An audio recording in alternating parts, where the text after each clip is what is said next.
Hello YouTube, this is me. I don't know who I am, that's a good thing. I'm going to show you today is lockpicking with the slinky. I've already made the lockpick, so I'm not going to run you through the process. Besides, I already got a crappy video of running through the process. It really sucks, because the color was not right or something, the lighting. Anyway, you have a slinky, it's metal. Of course, I found this one in a dumpster. I don't dumpster dive all the time, but hey, you know, who turns down a good slinky? I picked it up, had no idea that it would make such a useful tool. I cut it up, cut it into small pieces. It made, I don't know, probably 10 lockpicks so far, just getting the process down right. I've busted a few of them. This is my digimabobber, I don't know what it's called, tension wrench? Yeah, that's right. Alright, tension wrench. It's really easy. First you want to do is straighten out the metal. It's got this really harsh curve right here. You don't want all the curve. You can have a little bit. It's all about a matter of comfort. Anyway, you break it off using a tool because you'll hurt your fingers if you don't. I won't, but you will. Put a 90-degree bend after you straighten it, of course. You leave about maybe an eighth of an inch in the bend so that way you don't rip the metal. Also, when you put the little thing on there, the little twisty thing, make sure you leave about an eighth to maybe 2/8 of an inch in there, so that way you don't rip the metal there either, because this is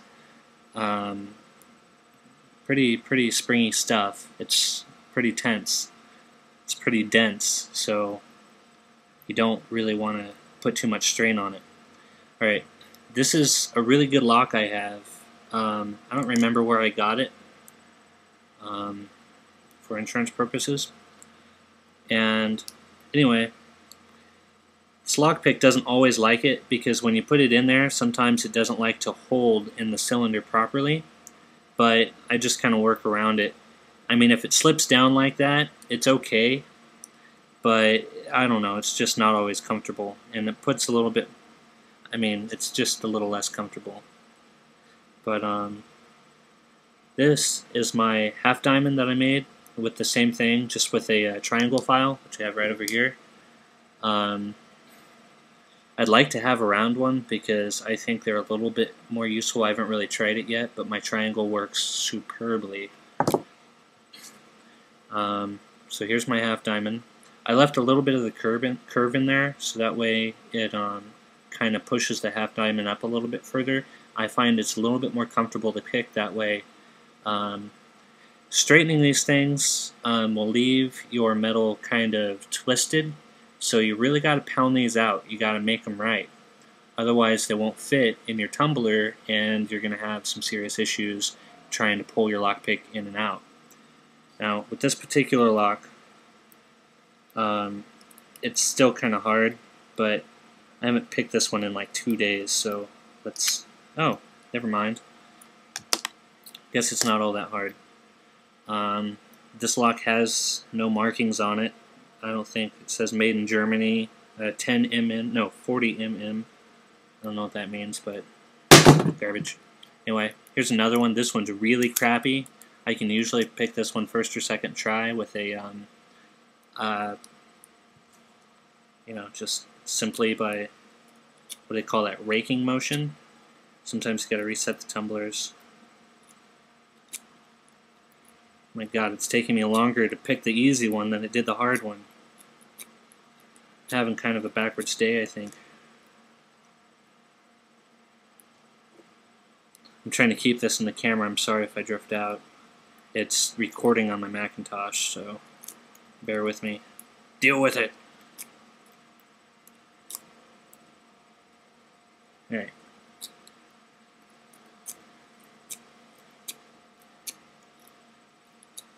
Stop laughing at me, you professionals out there. You know what you're doing, I don't.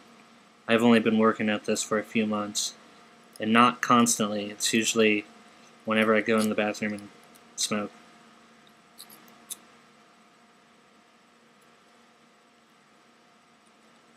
Maybe the freaking cylinder's stuck. I don't know. I don't have the keys for these, so it's kind of more difficult because you can't really test it and see if your tumbler is stuck, sometimes this one does lock up. I've had it locked open before, and I had to like beat it with a hammer. But there you go. Perfectly successful lockpicks. After making about 10 or 12 of these, you kind of get the process down. It's a little bit easier. I can make them in about 10 minutes, but it leaves a little bit of metal scrap behind when you file this down. Try not to get that metal in your mouth, because that's bad, bad, bad news. Metal poisoning and stuff, I don't know. Might be lung cancer or something. Also, use safety goggles, whatever. Safety stuff. Don't cut your fingers with the ends of these. They can be very sharp. I actually sharpen mine to a point, so that way I can kind of agitate the tumblers with my tension wrench. Sometimes if a tumbler gets stuck a little bit, I can kind of ram the hell out of it. You know, fun stuff. Let's see what else. My favorite wrench. Oh, this is kind of good for straightening things out, because you can kind of just, you know, stick this in here and kind of twist and turn. And that also with a pair of vice grips. These are a little special. These used to be the door on my van, but that's old news. This video is pretty much over, so I'm just going to sit here and ramble for another couple of minutes. Let me see.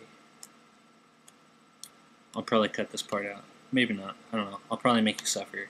Do that stuff on answering machines sometimes. Oh yes, I have a good question for you, YouTube. Alright. I have this thing. It's a kryptonite lock. I don't know. I've never seen one of these picked before. I'd like to see one picked. If you have one and you can pick it, I'd really like to know how. Not for criminal purposes, of course. I pick in a very responsible fashion at my own risk. And anyway, these have this little funny little thing here. I tried to modify one of my old keys because I lost my key. Well, my ex-girlfriend lost my key to this lock. So I figured, well, I have this other key to a lost lock. Put two and two together, maybe I can make some modifications. What I did was filed down the rest of the tumblers. Tried to use the front two tumblers only. What do they call that? The type of lock that's called warded, I think. Warded lock. I think that's what this is. It may not be. I know it's got like discs in there that turn. I've tried really hard to pick this thing. Really hard. And my fingers have bled many times, me trying to get the right equipment to get this down. So, any possible way, other than the stupid jack. I've seen some kid put a jack in there and jacked it up and bust the lock open. That doesn't help me a whole lot because it destroys the lock. Good going, kid. It's about $30 down the drain. Anyway, let me know. I'd be happy to hear from you. What else? If you have any tips on my lockpicking abilities, like teaching me better ideas or anything, I hope you like the slinky idea. I looked and looked and looked and looked for the right material that I could find very cheap to make my own lockpicks.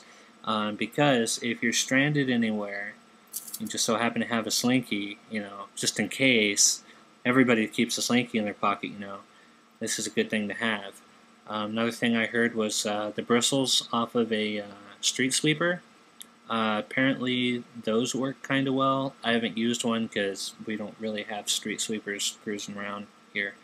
So, and I don't really see copper bristles laying anywhere. Other things that I've used, paper clips. I don't like paper clips. They bend way too freaking easy. Let's see.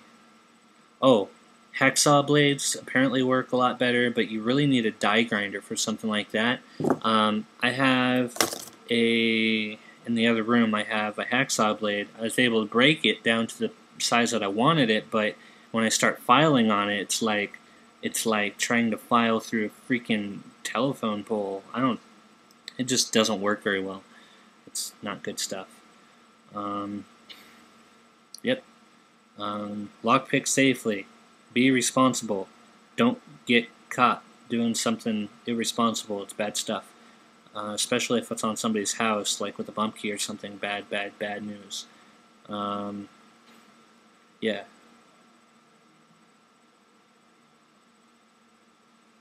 Nothing else to say.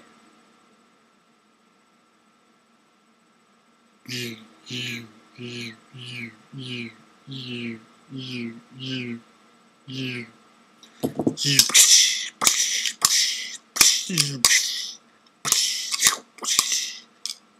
just fucking around, guys. Thank you for watching my retarded videos, and see you next time. I'm Sharp and Stick.